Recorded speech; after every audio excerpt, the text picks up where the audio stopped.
They do. Stash. Yeah. That's. They can't do this. I'm in Leander. Those have suffered. It ain't happening.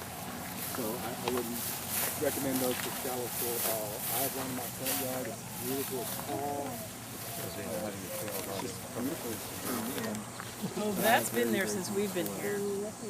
But yeah, the rest of it is a mess.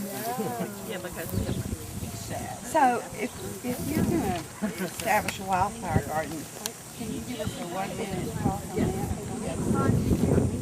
Is it too late to sow them now? Certainly. So what you Start until start getting rid of the weeds now.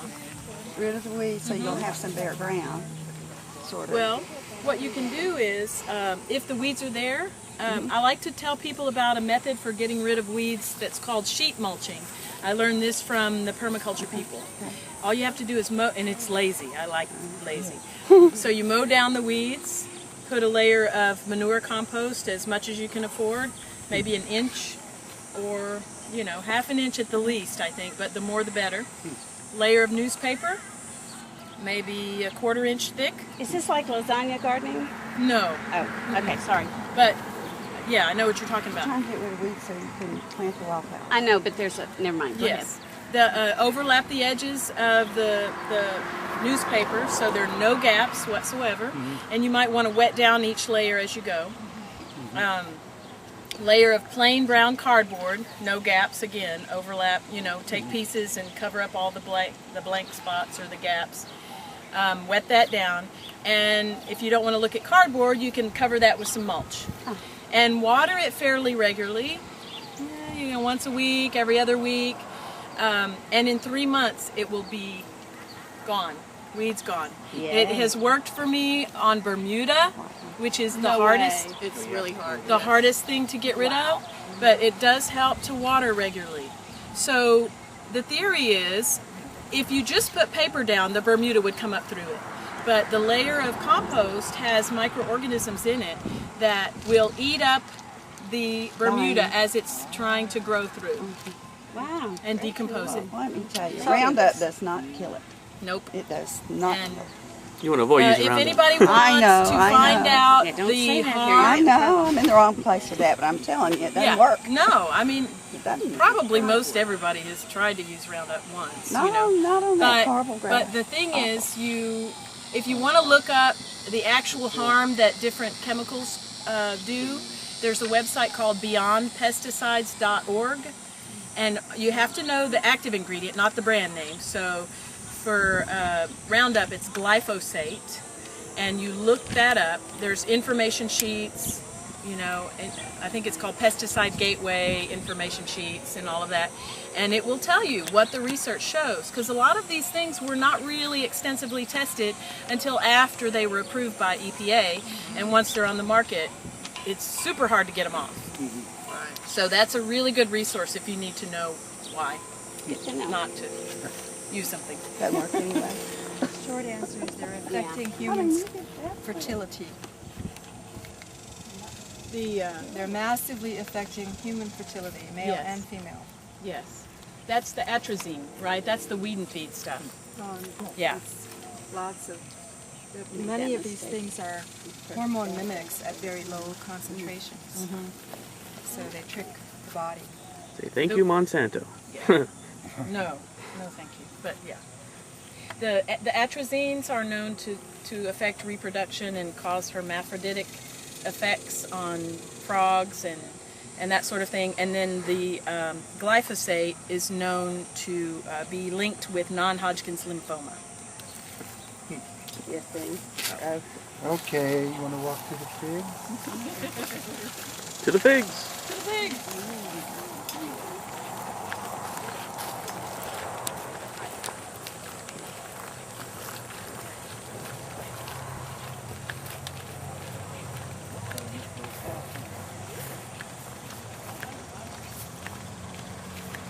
Plus, then you know where to walk.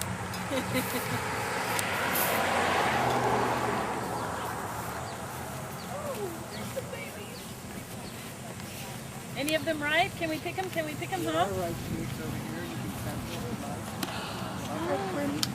You have. beautiful one. Oh my heavens. You know, The better. that's what I thought. Everybody okay over there? That one, yes. Oh, I was just going because we were missing them. Oh, it just This, I believe, is brown turkey or Celeste, which are pretty much the same thing with different names. Which variety? Celeste. there's debate on whether brown turkey is actually a separate variety or not. Is that right, Roger? Mm-hmm. Right, Roger? Right. So Celeste was a brown turkey? They're so close that they think that they're just different names for, Okay. you know, in the nursery business, you get all sorts of I'm thinking of plants that have different names and they're the same plant basically because all the growers tend to want to come up with their own names so they can be exclusive in providing that plant. So and these things get huge, don't they? they do get big out here because of the freeze. Used to, I mean, they're getting bigger every year, but when we first planted these, they almost froze to the ground every year. And now they're starting to retain their size. In town, they get 2 stories tall. Yeah. I've seen them as tall as a 2-story house. So do you cut them back when they freeze all the way? I've had to just cut mine back 3 years in a row, but last year it didn't freeze all the way down. Is it right to cut them back? Well, you definitely want to wait until late spring to see if those buds are going to bed out. If they will. It's very hard to tell if it's dead or not.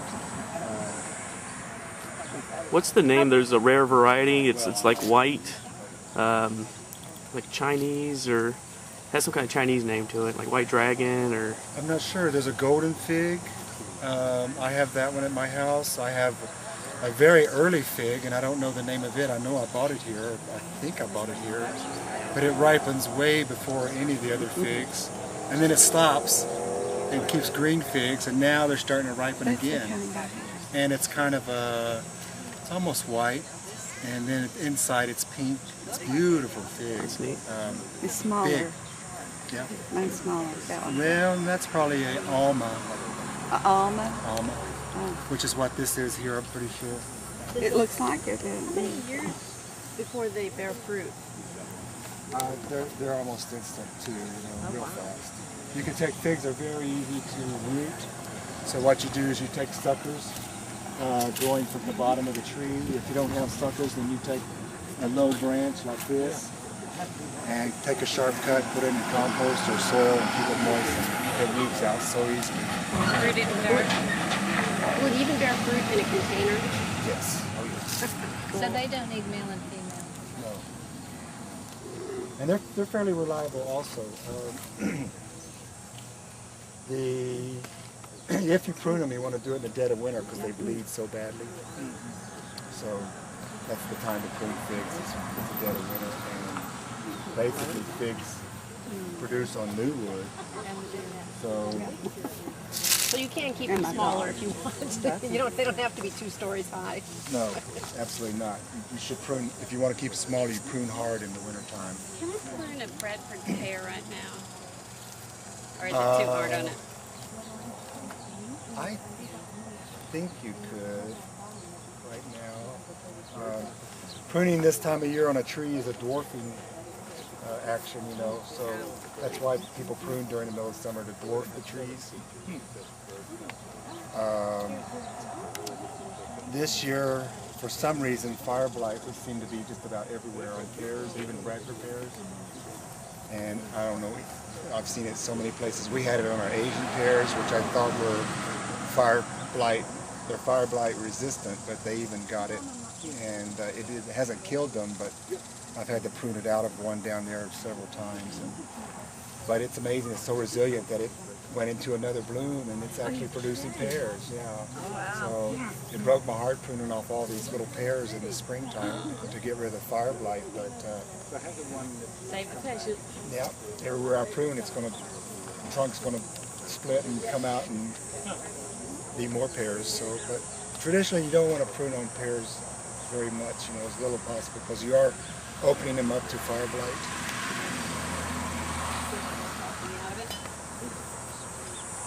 Okay. Well, it's 10 o'clock, y'all. No way. Is that the tour? I guess that's it for That might be it, unless y'all have some Have other any questions. Can you throw cactus in your compost bin? Cactus, did you say? Maybe burn off the spines first. But if you're going to go to that trouble, you might as well eat them. Lace bark elm. Lace bark elm. Oh yes, it was really pretty underneath. Any other questions? Take this. Thanks, y'all. Yay. Thank you, Jason.